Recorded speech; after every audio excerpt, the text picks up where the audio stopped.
Hello everyone, बेटा हम कर रहे हैं फोर्थ चैप्टर +1 केमिस्ट्री का और chapter chemical bonding and molecular structure. जो फर्स्ट वीडियो थी उसके अंदर हमने देखा how the chemical bonds are form, chemical bond कैसे बनते हैं, why do the atoms combine, how do the atoms combine.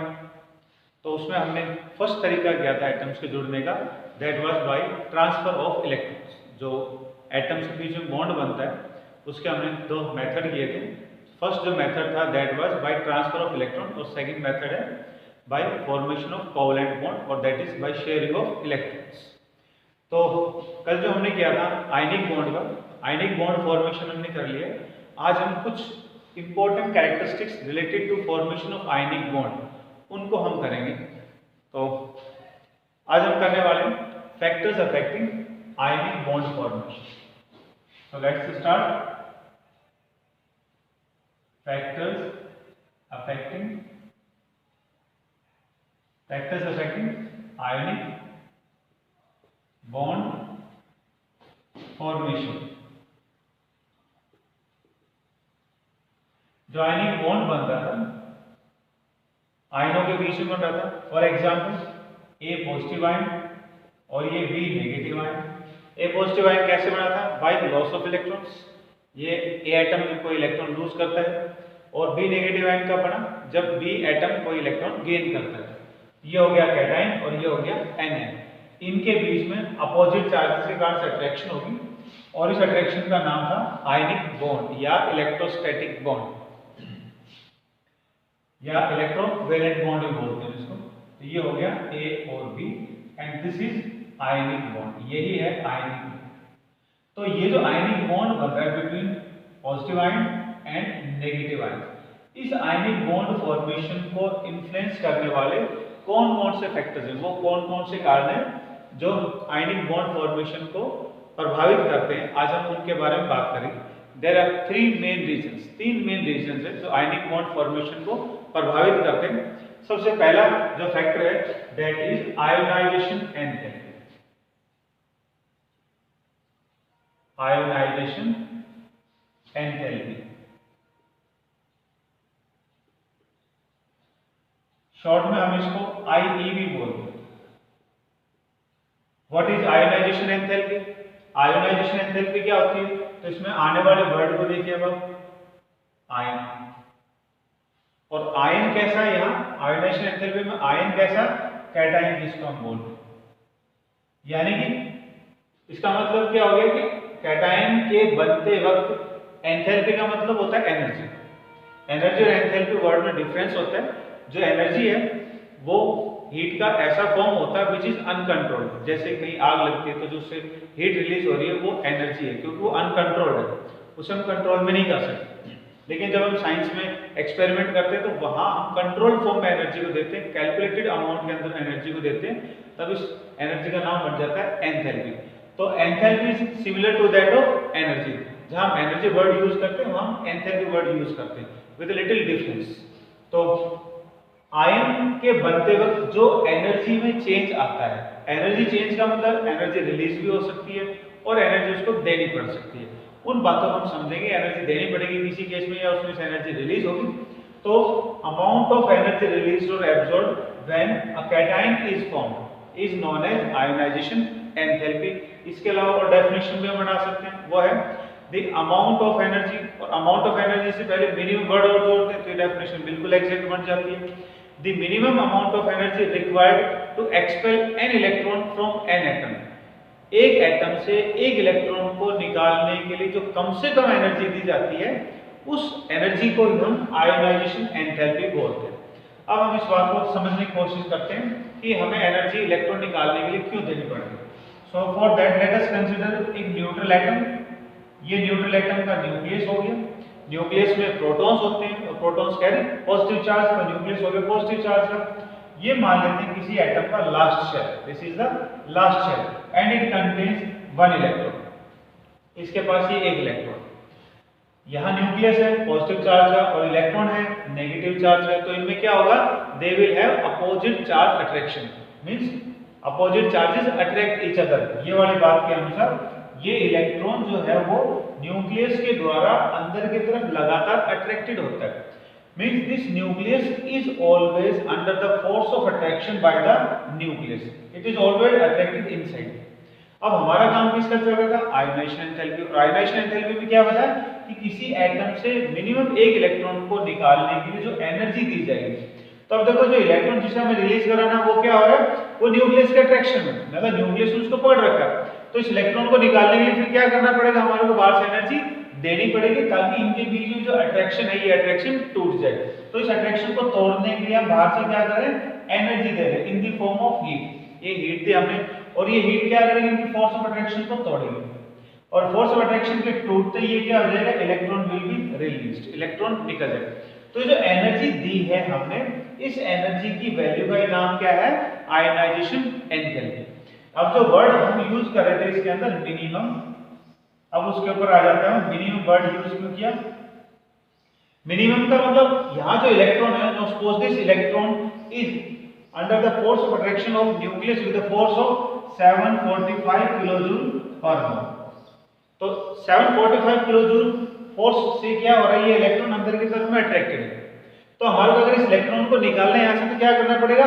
कम से कम इतनी एनर्जी इसको देनी पड़ेगी ताकि इनके बीच की अट्रैक्शन टूट जाए। तो मिनिमम एनर्जी क्या होगी? अब इस इलेक्ट्रॉन को निकालने के लिए मिनिमम इतनी एनर्जी की जरूरत पड़ेगी क्योंकि इतनी एनर्जी से वो अंदर की तरफ अट्रैक्टेड है।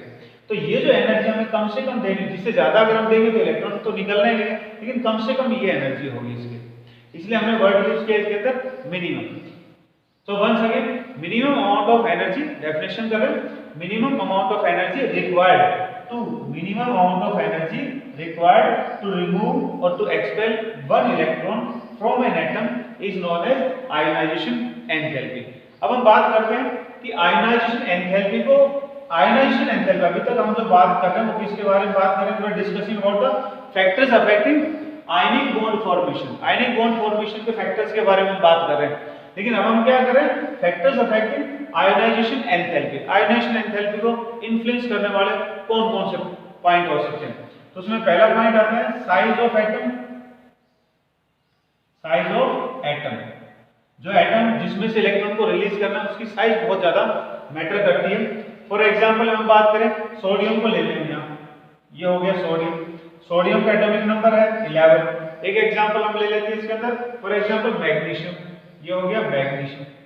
अब सोडियम और मैग्नीशियम की अगर हम बात करें, देखो जो सोडियम है उसका एटॉमिक नंबर 11 है, वो पीरियोडिक टेबल के अंदर फर्स्ट ग्रुप के अंदर आता है, और जो सेकंड ग्रुप है उसके अंदर मैग्नीशियम आता है, ये हो गया सेकंड ग्रुप। तो लेफ्ट टू राइट जब हम जाते हैं, what happens to the size? Size क्या होती है? डिक्रीज करती है। तो इसका मतलब क्या हो? सोडियम की साइज क्या होगी? बड़ी होगी, और मैग्नीशियम की साइज क्या होगी? छोटी होगी। तो अब हमारे को अगर सोडियम से और मैग्नीशियम से इलेक्ट्रॉन को रिलीज करना है तो नाउ वी कैन अंडरस्टैंड कि किस केस में हमें एनर्जी ज्यादा या कम देनी पड़ेगी। क्योंकि सोडियम की साइज क्या है? बड़ी है। तो सोडियम की साइज बड़ी होने का मतलब क्या हो गया कि electron is away from the nucleus. Electron nucleus से दूरी पर है, तो दूरी पर है तो अट्रैक्शन इनके बीच में कम होगी, और अट्रैक्शन अगर कम है तो एनर्जी फिर हमें निकालने के लिए इलेक्ट्रॉन को कम देनी पड़ेगी। तो सोडियम के केस में क्या हो जाएगा? इलेक्ट्रॉन को निकालने के लिए एनर्जी क्या करनी पड़ेगी? कम देनी पड़ेगी। वही मैग्नीशियम के अंदर क्या हो जाएगा कि मैग्नीशियम के अंदर साइज छोटी होगी है, electrons are more strongly pulled by the nucleus. Electron nucleus के द्वारा बहुत तेजी के साथ अट्रैक्टेड होते हैं, बहुत फोर्स ऑफ अट्रैक्शन अट्रैक्टेड होते हैं। तो ऐसे में इलेक्ट्रॉन को निकालने के लिए हमें एनर्जी पहले से यानी कि सोडियम से ज्यादा देनी पड़ेगी। And the example for this is the 495 kilojoule energy देनी पड़ती है सोडियम से इलेक्ट्रॉन को रिलीज कराने के लिए, और वहीं इसके लिए 743 किलोजूल पर मोल एनर्जी हमारे को इनमें देनी पड़ती है फॉर रिलीज ऑफ इलेक्ट्रॉन्स। इलेक्ट्रॉनों को अगर इनमें से रिलीज करना हो। वहीं अगर हम इसके अगले एलिमेंट की बात करें, यानी कि ये तो 11 नंबर, ये 12 नंबर, तो अगला एलिमेंट कौन हो जाएगा? 13 नंबर। तो उसके केस में क्या हो जाएगी? साइज और छोटी हो जाएगी, फोर्स ऑफ अट्रैक्शन और ज्यादा हो जाएगी इलेक्ट्रॉन और न्यूक्लियस के बीच में। तो वो एग्जांपल कौन हो गया हमारा? एल्यूमिनियम। अब एल्यूमिनियम से अगर इलेक्ट्रॉन को रिलीज करवाना है तो हमारे को एनर्जी क्या करनी पड़ेगी? इन दोनों के कंपैरिजन में और ज्यादा एनर्जी देनी पड़ेगी। And the sum of the 3158 approximately kilojoule per mole energy होती है। यहाँ जो पॉइंट हम कर रहे हैं यहाँ पर, इसकी जो एनर्जी है it is a sum of first 3 ionisation energy, IE1 plus IE2 plus IE3, ये अभी हम डिस्कस करेंगे इसके अंदर। तो यहाँ इसमें एनर्जी और ज्यादा देनी पड़ेगी। अगर आप उसके बाद में रिप्रेजेंट करोगे तो क्या होगा, सोडियम क्या कर रहा है, इलेक्ट्रॉन लूज कर रहा है, तो sodium positive charge plus 1 electron. ऐसे मैग्नीशियम की बात करें तो मैग्नीशियम ने 1 इलेक्ट्रॉन लूज किया, तो ये हो गया। यहाँ एल्यूमिनियम की जो हम बात करें, एल्यूमिनियम 3 इलेक्ट्रॉनों को लूज किया, इसलिए होता सम ऑफ 3 एनर्जीज। तो वो देखो क्या, अब एक एग्जांपल लेकर के चलते हैं, डायग्राम बनाते हैं इसका। सपोज ये कोई न्यूक्लियस हो किसी एटम का, ये उसका वैलेंस शेल हो गया एंड इट हैज 3 इलेक्ट्रॉन्स। ये 3 इलेक्ट्रॉन है इसके पास में वैलेंस में, माइनस चार्ज इनके पास, ये न्यूक्लियस, और न्यूक्लियस ने क्या करा, तीनों इलेक्ट्रॉनों को अपनी तरफ में अट्रैक्ट करा। In case of neutral atom, जो न्यूट्रल एटम होता है उसके अंदर क्या होता है, electrons are equal to protons और protons are equal to electrons, दोनों के नंबर क्या होते हैं, इक्वल है। अब देखिए प्रोटॉन में है पॉजिटिव चार्ज, इलेक्ट्रॉन पे हो गया नेगेटिव चार्ज, और दोनों का नंबर है बराबर, तो इसका मतलब क्या हुआ कि फोर्सेस ऑफ अट्रैक्शन क्या होगी, इनके अंदर इक्वल होगी। मान लो एक प्रोटॉन है तो उसने एक इलेक्ट्रॉन को हेल्ड कर रखा है, 2 प्रोटॉन है तो उसने दूसरे इलेक्ट्रॉन को पकड़ रखा है, 3 प्रोटॉन हो गए तो उसने तीसरे इलेक्ट्रॉन को पकड़ रखा है। तो 1 proton is meant for 1 electron, यानी कि एक पॉजिटिव चार्ज ने एक नेगेटिव चार्ज को अपनी तरफ में अट्रैक्ट कर रखा है। So this is a case of neutral atom. लेकिन जब हम एक इलेक्ट्रॉन इसमें से रिलीज करवा देंगे तो इलेक्ट्रॉन रिलीज होने के बाद में क्या हो जाएगा, it will have only 2 electrons left, इसमें 2 इलेक्ट्रॉन बचे। जबकि जो प्रोटॉन्स हैं they are in the same number, मतलब पॉजिटिव चार्ज क्या हुआ, सेम रहा, और जो नेगेटिव चार्ज है वो क्या हो गया, कम हो गया। तो फोर्स ऑफ अट्रैक्शन बचे हुए इलेक्ट्रॉनों के ऊपर न्यूक्लियस की पहले की कंपैरिजन में अब इंक्रीज कर जाएगी, बढ़ जाएगी। तो बचे हुए जो 2 इलेक्ट्रॉन है इनके ऊपर फोर्स ऑफ अट्रैक्शन क्या होगी, ज्यादा होगी। ज्यादा होगी तो अब ऐसे केस में अब दूसरा इलेक्ट्रॉन अगर हमें यहाँ से रिलीज करना है तो पहले वाले इलेक्ट्रॉन को रिलीज करने के लिए दी गई एनर्जी की कंपैरिजन में दूसरे इलेक्ट्रॉन को निकालने के लिए हमें एनर्जी और ज्यादा देनी पड़ेगी।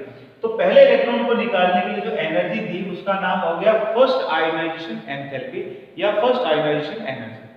दूसरे इलेक्ट्रॉन को निकालने के लिए सेकंड, 2 नहीं, 2 इलेक्ट्रॉन अलग निकालना होता, सेकंड इलेक्ट्रॉन के, फर्स्ट इलेक्ट्रॉन को निकालने के लिए एनर्जी दी, उसके बाद सेकंड इलेक्ट्रॉन को निकालने के लिए जो एनर्जी दी तो उसका नाम क्या आ जाएगा, IE2। ऐसे हम मान लिए अब 2 इलेक्ट्रॉन इसमें से अगर रिलीज हो जाते हैं, so after release of 2 electrons nuclear charge will increase to more amount for left 1 electron. तो इस इलेक्ट्रॉन के ऊपर इस न्यूक्लियर चार्ज की अट्रैक्शन अब क्या हो जाएगी, बहुत ज्यादा हो जाएगी। जब इलेक्ट्रॉन के ऊपर अट्रैक्शन बहुत ज्यादा हो जाएगी, अब ऐसे केस में थर्ड इलेक्ट्रॉन को अगर रिलीज करना हो तो हमें एनर्जी क्या करनी पड़ेगी, अब पहले 2 वाले इलेक्ट्रॉनों की कंपैरिजन तीसरे इलेक्ट्रॉन को निकालने के लिए हमें और भी ज्यादा एनर्जी देनी पड़ेगी। जो एनर्जी हम देंगे उसका नाम क्या आ जाएगा, IE3।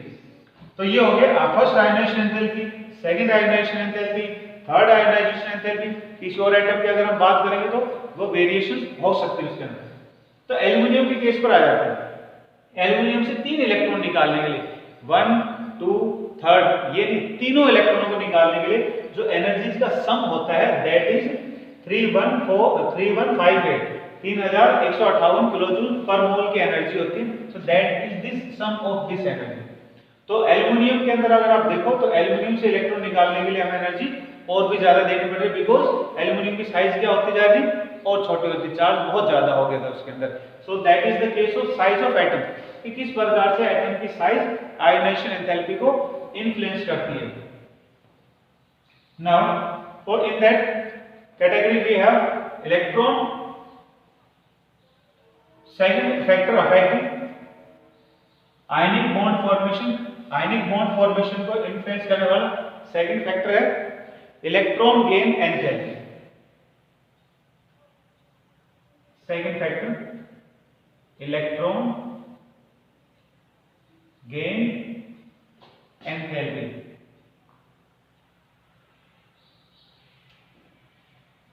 ये किसके लिए बात आ जाएगी, ये बात आ जाएगी फॉर एनायंस, क्योंकि इनसे क्या बनते हैं, एनायन बनते हैं। इलेक्ट्रॉन गेन करने से एनायंस आर फॉर्म। तो एनायन फॉर्मेशन की बात आ रही है। पहले जो बात थी वो किसके लिए थी, कैटायन फॉर्मेशन की बात थी, इलेक्ट्रॉन को रिलीज करने को लेकर के बाद। अब इलेक्ट्रॉन गेन हुए, क्योंकि आयनिक बॉन्ड में क्या होता है, एक एटम इलेक्ट्रॉन रिलीज करता है तो दूसरा एटम इलेक्ट्रॉन गेन करता है। तो गेन करेगा तो उस समय क्या होगा वो देखिए, इलेक्ट्रॉन गेन एंथैल्पी क्या है। सपोज ये एक न्यूक्लियस हो गया, ये इसका वैलेंस शेल हो गया, और इस वैलेंस शेल के अंदर देयर इज 1 इलेक्ट्रॉन। अब this is a case of neutral atom, ये न्यूट्रल एटम है। और न्यूट्रल एटम का मतलब क्या था कि इसके अंदर protons are equal to electrons, proton और इलेक्ट्रॉन क्या है इसके अंदर इक्वल है, तो इसका मतलब क्या हुआ, there is a uniform distribution of nuclear charge over the electrons, इलेक्ट्रॉनों के ऊपर न्यूक्लियर चार्ज का डिस्ट्रीब्यूशन इक्वल है। या हम रेशो की बात करें, there is 1:1 ratio of attraction between the nucleus and the electrons. अगर इसमें 2 प्रोटॉन है तो यहाँ 2 इलेक्ट्रॉन होंगे, इसमें 10 प्रोटॉन है तो इसमें 10 इलेक्ट्रॉन होंगे, तो एक इलेक्ट्रॉन को एक पॉजिटिव चार्ज की अट्रैक्शन मिल रही है उसमें। अब ऐसे में now suppose we want to add an extra electron, अब हम इसमें एक और इलेक्ट्रॉन को इसमें ऐड करना चाहते हैं, तो क्या होना चाहिए उसके लिए, फोर्स ऑफ अट्रैक्शन इस न्यूक्लियस की ज्यादा होनी चाहिए ताकि ये इस इलेक्ट्रॉन को अपने अंदर की तरफ में अट्रैक्ट कर सके। दिस इनकमिंग इलेक्ट्रॉन, ये अंदर की तरफ में आने वाला जो इलेक्ट्रॉन है, will feel force of attraction, वो न्यूक्लियस के द्वारा अट्रैक्ट होगा अगर इस न्यूक्लियस के पास न्यूक्लियर चार्ज की वैल्यू ज्यादा है। तो for the entry of first electron, for the gain of first electron, पहले इलेक्ट्रॉन को गेन करने के लिए nucleus has more amount of energy, पहले इलेक्ट्रॉन को गेन करने के लिए न्यूक्लियस के पास काफी एनर्जी होती है, तो ये क्या करता है, it uses it's nuclear force और उस फोर्स से इस इलेक्ट्रॉन को अपनी तरफ अट्रैक्ट करता है। तो जब कोई चीज किसी को अपनी तरफ अट्रैक्ट करती है तो उस ऑब्जेक्ट से, उस वस्तु से एनर्जी रिलीज होती है। तो ऐसा ही किसके साथ में होगा, इस न्यूक्लियस के साथ। जैसे ये इलेक्ट्रॉन को अपने तरफ में अट्रैक्ट करेगा वैसे ही एटम से या न्यूक्लियस एनर्जी रिलीज होगी। फॉर एग्जांपल, अगर आप किसी बड़े पत्थर को अगर आप अपनी तरफ में खींचोगे तो आपकी एनर्जी रिलीज होगी या आपकी एनर्जी एब्जॉर्ब होगी, so definitely your energy will be release. So with this nucleus, nucleus भी क्या कर रहा है, इलेक्ट्रॉन को अट्रैक्ट कर रहा है, और अट्रैक्ट भी कैसे कर रहा है, इसके अंदर मिलने वाले इलेक्ट्रॉनों के बावजूद उसको अट्रैक्ट कर रहा है, मींस कुछ ना कुछ repulsion is created by the electrons of the neutral atom. तो उन रिपल्शंस को दबाने के लिए फिर न्यूक्लियस की एनर्जी रिलीज होती है, फिर ये इलेक्ट्रॉन अंदर की तरफ में गेन होता है। तो पॉइंट चल रहा है electron gain enthalpy. Electron gain enthalpy में क्या है, energy change that takes place, वो एनर्जी चेंज जो होता है, energy change that takes place when an electron is gained by an atom, किसी एटम के द्वारा जब कोई इलेक्ट्रॉन गेन किया जा रहा है यानी उसको एक्सेप्ट किया जा रहा है, तब जो एनर्जी चेंज होगा। एनर्जी चेंज में फर्स्ट एनर्जी चेंज जो होता है for most of the atom it is released form, ये निकलता है, मतलब एनर्जी निकलती है। When an neutral atom gains electron it releases energy, तो उसमें से एनर्जी रिलीज होती है। सेकंड इलेक्ट्रॉन के केस में हम ऐसा नहीं कह सकते हैं, बिकॉज देखो सपोज ये न्यूट्रल एटम था, इसने इस इलेक्ट्रॉन को गेन कर लिया, इस इलेक्ट्रॉन को गेन कर लिया तो क्या होगा, इसके पास में एक एक्स्ट्रा इलेक्ट्रॉन आ गया। एक एग्जांपल लेके चले तो पहले इसमें 10 प्रोटॉन थे और 10 इसमें इलेक्ट्रॉन्स थे। अब क्या हुआ, एक एक्स्ट्रा इलेक्ट्रॉन इसके अंदर की तरफ में आ गया, तो ऐसा करने से भी क्या हो जाएगा, there are 10 protons but 11 electrons. तो प्रोटॉन तो हो गए कम और इलेक्ट्रॉन हो गए ज्यादा, तो इलेक्ट्रॉन ज्यादा हो जाएंगे तो उनके ऊपर इन प्रोटॉनों के द्वारा पहुंचने वाली फोर्स ऑफ अट्रैक्शन कम पड़ेगी, और वो अट्रैक्शन अगर कम पड़ जाएगी तो इलेक्ट्रॉनों का नंबर बढ़ गया। इलेक्ट्रॉनों पर कैसा चार्ज है, नेगेटिव है, इलेक्ट्रॉन ज्यादा हो जाएंगे तो उनमें क्या हो जाएगी, रिपल्शन हो जाएगी। ऐसे केस में अगर अब सेकंड इलेक्ट्रॉन को हम उसके अंदर एंटर करवाएं, अगर सेकंड इलेक्ट्रॉन अब उसके अंदर की तरफ में आता है या वो आयन अब इलेक्ट्रॉन सेकंड को एक्सेप्ट करता है, तो उस केस में क्या होगा, the negative charges of inner lying electrons and the negative charge of the second incoming electron will have repulsions between them, ये repel करेंगे एक दूसरे से। But the case is that this electron has to be pulled inside the atom, इसको अंदर की तरफ ले जाना। तो क्या करना पड़ेगा, हमें इन रिपल्शंस को ओवरकम करना पड़ेगा, इन रिपल्शंस को दबाना पड़ेगा, यहाँ से खत्म करना पड़ेगा। और ये रिपल्शंस कैसे खत्म होंगी, for that we have to provide energy in the form of heat. तो हीट हमें या एनर्जी हमारे को क्या करनी पड़ेगी, देनी पड़ेगी। उल्टा हो गया पहले वाले केस में, फर्स्ट इलेक्ट्रॉन को न्यूक्लियस बहुत तेजी से अट्रैक्ट करता है तो एनर्जी रिलीज होती है, लेकिन सेकंड इलेक्ट्रॉन के केस में क्या हो रहा है, अंदर के इलेक्ट्रॉनिक रिपल्शन बढ़ गए एक तो, और दूसरे न्यूक्लियर चार्ज कम बढ़ रहे हैं, तो ऐसे में second electron is not easily gained, आसानी से वो अंदर की तरफ नहीं आता है।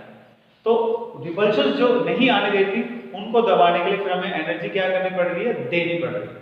So in that case energy is given to the atom और टू द आयन और टू द सिस्टम। तो ये जो बात हुई ये किसके लिए बात हो रही है, इलेक्ट्रॉन गेन एंथैल्पी के बारे में। So this is the second factor which affect the formation of ionic bond. Now let us have how does it influence, किस तरह से ये इसको इन्फ्लुएंस कर रहा है। तो इलेक्ट्रॉन गेन एंथैल्पी की वैल्यू मतलब इलेक्ट्रॉन को लेते वक्त जितनी ज्यादा एनर्जी रिलीज होगी, force of attraction between the ionic bonds will be more. Ionic bond जो बन रहा है कैटायन और एनायंस के बीच में, तो इलेक्ट्रॉन गेन एंथैल्पी की वैल्यू जितनी ज्यादा होगी उतना ही बॉन्ड स्ट्रॉन्ग बनेगा। दिस इज बिकॉज कि अगर कोई एटम बहुत तेजी से इलेक्ट्रॉन गेन कर रहा है तो इसका मतलब ये हुआ कि anion formation is very convenient, anion का बनना बहुत आसान है, और एनायन अगर तेजी के साथ बनेगा तो बॉन्ड भी तेजी से बनेगा। Therefore, greater the value of electron gain enthalpy, electron gain enthalpy की वैल्यू जितनी ज्यादा हो, किस फॉर्म में, रिलीज फॉर्म में, निकलने के फॉर्म में, तो उतने ही तेजी के साथ में आयनिक बॉन्ड बनेगा कैटायन और एनायंस के बीच में। Now let us have an example for that. एक एग्जांपल ले लेते हैं, क्लोरीन को लेते हैं। क्लोरीन जो होता है, chlorine we know that halogens have 7 electron in their valence, तो वो क्या करते हैं, एक इलेक्ट्रॉन को गेन करते हैं। अब हैलोजन कौन से ग्रुप में आते हैं, दे कम्स अंडर 17 ग्रुप, सबसे लास्ट में आते हैं। तो इनके पास न्यूक्लियर चार्ज क्या होगा, मैक्सिमम होगा, साइज भी क्या होती है, छोटी होती है। तो ऐसे में एक इलेक्ट्रॉन इनके द्वारा अट्रैक्ट करना बहुत ही आसान होता है।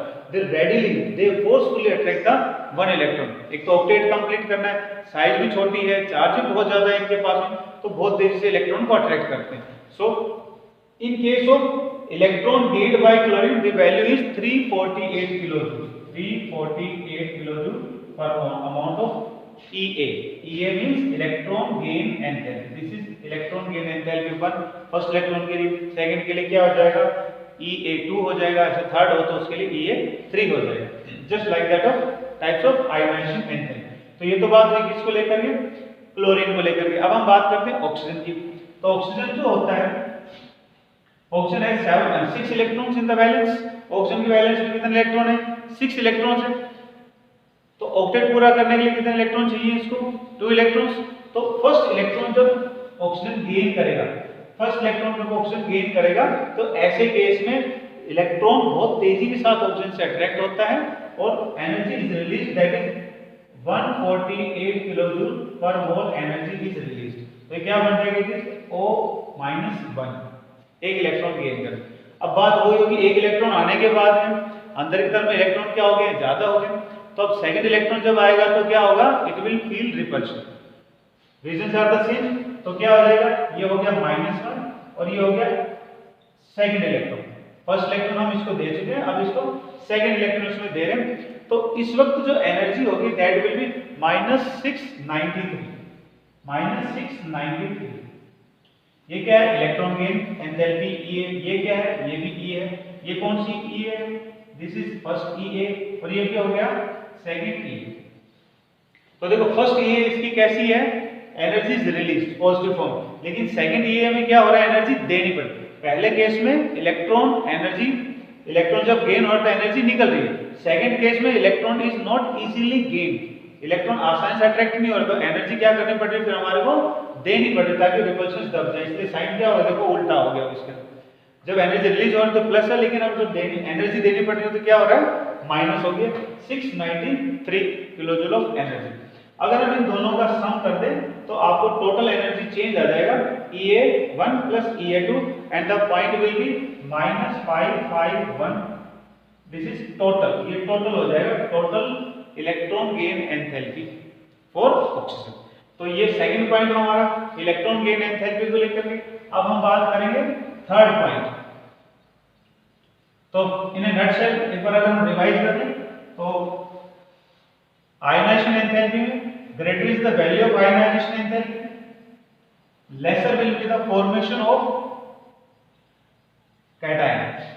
आयनाइजेशन एंथैल्पी के केस में आयोनाइजेशन एंथैल्पी की जब मैं बात करूं, आयोनाइजेशन एंथैल्पी की वैल्यू अगर ज्यादा है तो इसका मतलब इलेक्ट्रॉन आसानी से नहीं रिलीज हो रहा, और अगर इलेक्ट्रॉन आसानी से रिलीज नहीं हो रहा है तो कैटायन का बनना भी मुश्किल है। तो higher the value of ionisation enthalpy, lesser are the chances of formation of cation, and hence bond formation भी क्या होगा, will not be conveniently formed। और इलेक्ट्रॉन गेन एंथैल्पी के केस में इसका उल्टा हो गया, इलेक्ट्रॉन गेन एंथैल्पी जितनी ज्यादा एनर्जी रिलीज होगी उतनी तेजी के साथ एनायन बनेगा, और एनायन बनेगा तो बॉन्ड भी तेजी के साथ बनेगा, बॉन्ड स्ट्रॉन्ग बनेगा। अब हम करते हैं third point. Third point is lattice enthalpy. ये जो पॉइंट हम कर रहे हैं इन्हीं के बारे में पॉइंट आ जाएगा, लैटिस एंथैल्पी। लैटिस एंथैल्पी को हम क्रिस्टलाइन एनर्जी के नाम से बोलते हैं, क्रिस्टल एनर्जी के नाम से बोलते हैं, क्रिस्टलाइन एंथैल्पी या एनर्जी। ये क्या होती है, जब कैटायन और एनायन, जो कैटायन बना है और जब एनायन बना है, तो जैसे ही अब ये एक दूसरे, जब इसको बनाया तो इसको बनाने के लिए जो एनर्जी लगी उसका नाम तो क्या था, EA, आयोनाइजेशन एंथैल्पी, IE, और इसको बनाने के लिए जो एनर्जी दी तो वो कौन सी थी, EA, इलेक्ट्रॉन गेन एंथैल्पी। अब जब ये दोनों ही जुड़ेंगे तब जो एनर्जी बनेगी वो देखा होगा, ये प्लस और ये नेगेटिव, कैटायन और anion when attract to each other, जब ये एक दूसरे को अट्रैक्ट करेंगे तब जो एनर्जी इनमें से रिलीज होगी, that energy is known as crystalline energy. Bond नहीं, बॉन्ड अलग है, इनके उस अट्रैक्शन का नाम, जिससे अट्रैक्ट करें उस अट्रैक्शन का नाम आयनिक बॉन्ड है, लेकिन इस अट्रैक्शन के दौरान जब ये दोनों एक दूसरे को अट्रैक्ट करें तब जो एनर्जी रिलीज होगी, क्योंकि अट्रैक्शन में क्या होता है, एनर्जी रिलीज, तो इन दोनों आयनों के बीच जो एनर्जी रिलीज होगी वो कौन सी होगी, लैटिस एंथैल्पी या क्रिस्टलाइन एंथैल्पी या क्रिस्टलाइन एनर्जी होगी। अब हम बात करते हैं इसके फैक्टर्स को लेकर के, factors affecting lattice enthalpy, lattice enthalpy के फैक्टर्स। तो उसमें देखो पहला हो गया size of ion, size of ion. अब साइज ऑफ आयन की अगर हम बात करें तो कैटायन का साइज, कैटायन का साइज जितना छोटा होगा, cation size should be small, cation का साइज जितना छोटा होगा इसका मतलब ये होगा कि उसके पास फोर्स ऑफ अट्रैक्शन उतनी ही ज्यादा होगी, और जब कैटायन के पास फोर्स ऑफ अट्रैक्शन ज्यादा होगी तो बॉन्ड भी स्ट्रॉन्ग बनेगा, बॉन्ड स्ट्रॉन्ग बनते हुए लैटिस एंथैल्पी एनर्जी भी ज्यादा रिलीज होगी। कैटायन की साइज अगर बड़ी हो जाती है तो न्यूक्लियर चार्ज क्या हो जाएगा, कम पड़ जाएगा बाहर तक पहुंचने, तो ऐसे में अट्रैक्शन क्या हो जाएगी, कम पड़ जाएगी, तो लैटिस एंथैल्पी की वैल्यू क्या होगी, कम हो जाएगी। ऐसे अगर हम बात करें किसको लेकर के, एनायन को लेकर बात करें तो एनायन के केस में क्या होगा कि उसकी भी साइज छोटी होगी, तो इनके दोनों के ही न्यूक्लियस के बीच में फोर्स ऑफ अट्रैक्शन ज्यादा होगी, बॉन्ड स्ट्रॉन्ग बनेगा। अब एक आयन की साइज है छोटी और एक आयन की साइज है बड़ी, तो दोनों का न्यूक्लियस क्या होगा, एक दूसरे से डिस्टेंस पर होगा, दूरी पर होगा, तो अट्रैक्शन क्या हो जाएगी, कम हो जाएगी। तो smaller the size of cation and anion, greater is the force of attraction between them and so is the enthalpy, उतनी ज्यादा एंथैल्पी होगी, लैटिस एंथैल्पी होगी इनके।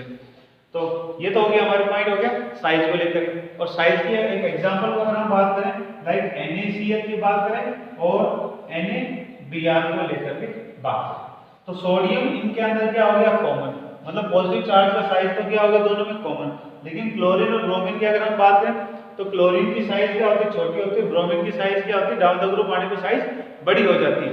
तो इनके अंदर जो लैटिस एंथैल्पी बनती है दैट इज -758 और इसमें -752 किलोजूल ऑफ एनर्जी।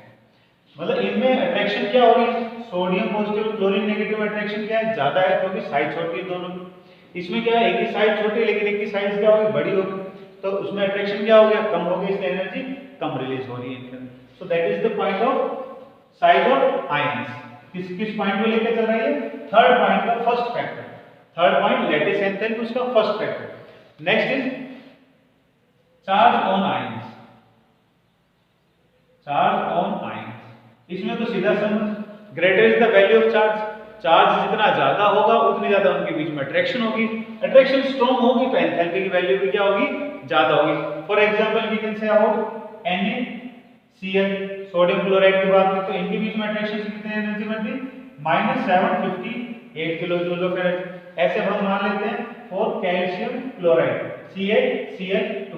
तो इस केस में देखिए आप सोडियम के पास कैसा चार्ज है +1 और कैल्शियम जो इसमें कैटायन यूज है उसके पास कैसा चार्ज है +2। तो सोडियम +1 है कैल्शियम +2 है। तो चार्ज अगर ज्यादा हो गया तो अट्रैक्शन भी क्या होगी इनके बीच में ज्यादा होगी। तो energy is -2254 kilojoule per mole energy. तो यहाँ चार्ज ज्यादा हो गया तो अट्रैक्शन ज्यादा होगी और अट्रैक्शन अगर ज्यादा होगी तो एनर्जी भी आयनाइजेशन एंथैल्पी की वैल्यू लैटिस एंथैल्पी की वैल्यू क्या हो जाएगी ज्यादा हो जाएगी। थर्ड पॉइंट अबाउट दिस, इनका थर्ड जो पॉइंट है that is distance. Charge separation की बात करें तो जितना ज्यादा इनके बीच में चार्ज सेपरेशन होगा उतने इनके बीच में अट्रैक्शन भी कम होती चली जाएगी। तो वो एक जनरल सा पॉइंट है, सिंपल पॉइंट है, लिखने की जरूरत नहीं उसको। अब हम करते हैं characteristics of ionic bond, characteristics of ionic compounds, general characters.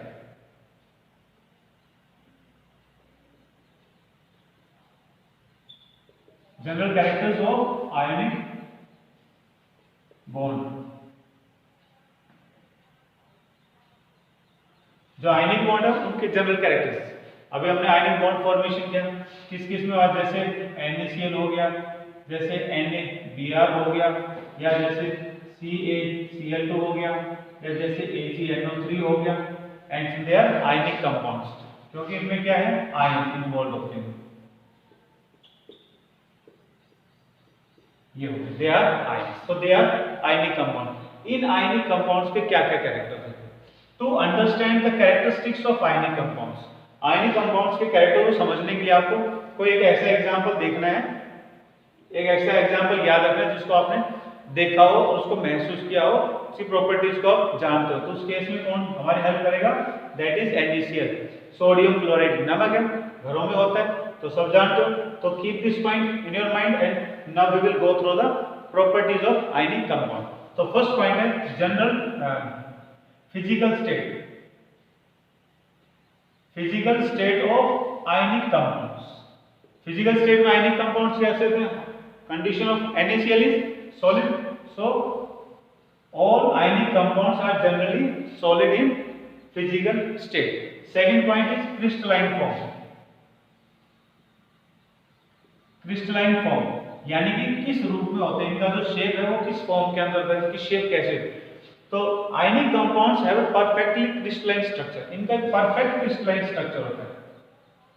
Perfect crystalline structure का मतलब इनकी अपनी एक निश्चित कोई शेप होती है, कोई ज्योमेट्री होती है, इनकी अपनी कोई आकृति होती है।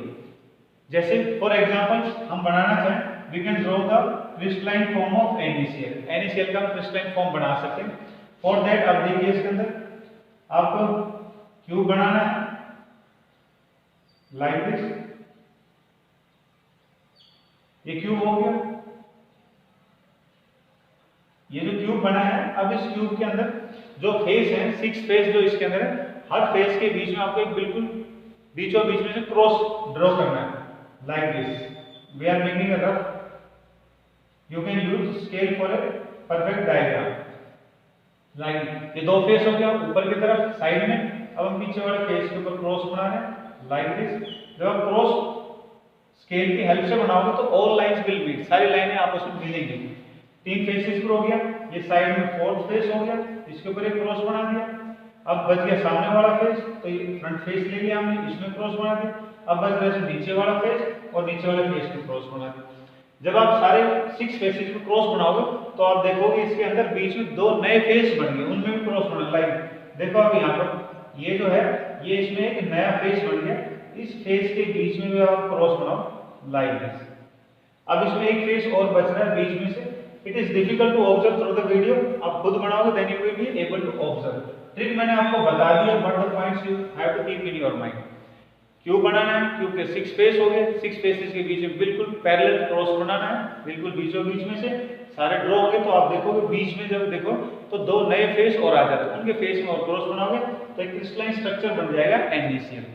अब NaCl के स्ट्रक्चर में देखो ऊपर का फेस देखो, ऊपर के फेस के अंदर जो सेंटर पॉइंट है दिस इज फॉर क्लोरीन, यहाँ क्लोरीन होता है। और उसके बाद में अल्टरनेटली प्लेसिंग होती है of ions, alternate placing ions की, मतलब क्लोरीन के बाद में सोडियम, सोडियम के बाद में क्लोरीन।